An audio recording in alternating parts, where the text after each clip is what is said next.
So this is there was a time in the last century where trying to a number of really excellent political scientists and historians and scholars tried to actually differentiate between the ways in which certain regions of the world were developing or were being exploited or were not modernizing at rates which were seen usually by wealthy countries to be desirable, and so on. So that nomenclature became this idea of the first world, which was the wealthy, industrial, advanced capitalist countries. You had the second world, which was then the USSR and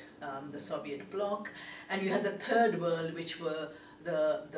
low-income, what was the word often used was underdeveloped countries, which were, you know, on the path to development. But this was, of course, seen as a progressive list where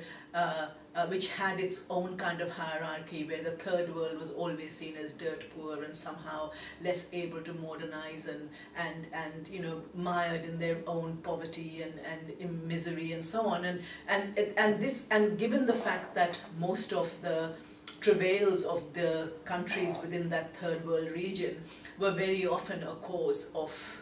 colonialism or imperial policies or neocolonialism,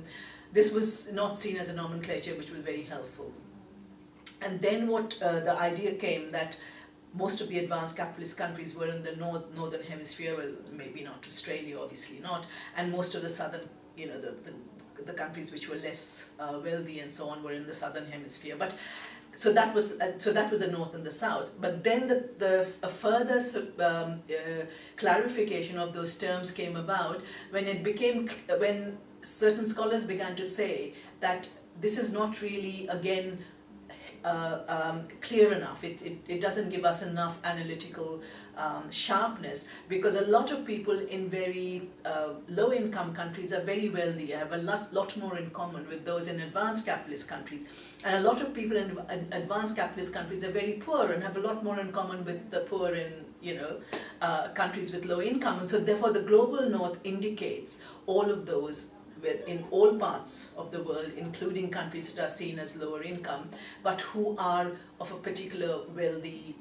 capitalist class and have the privileges of that class, and the global south indicates those who are exploited and in poverty across the world. So that's how the difference now works.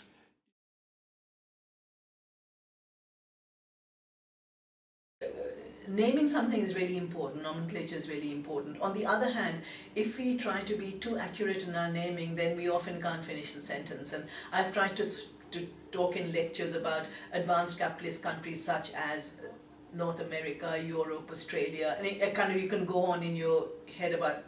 you can go on in the sentence naming those places, and at the same time low-income countries such as India or China, well, maybe not China. You can actually get quite confused. The idea is to give people a kind of specification of what you're looking for, and the fact that all of these definitions are really very fluid in the sense that they're not totally correct and they're not totally incorrect. They just give you an idea of what we are thinking about. And I suppose the global north and the global south, for that reason, tends to have a more sort of currency, but then obviously, as you know, and then not all poor countries are in the south and not all rich countries are in the north. So again, people may argue with it, but short of naming each rich country and each poor country, we have to have some shortcuts. And as long as, you know, our auditors know that that these are you know, indefinite definitions, if you like, or, you know, not really sort of concrete, but rather much more porous in their boundaries, hopefully they get a sense of what we're trying to talk about.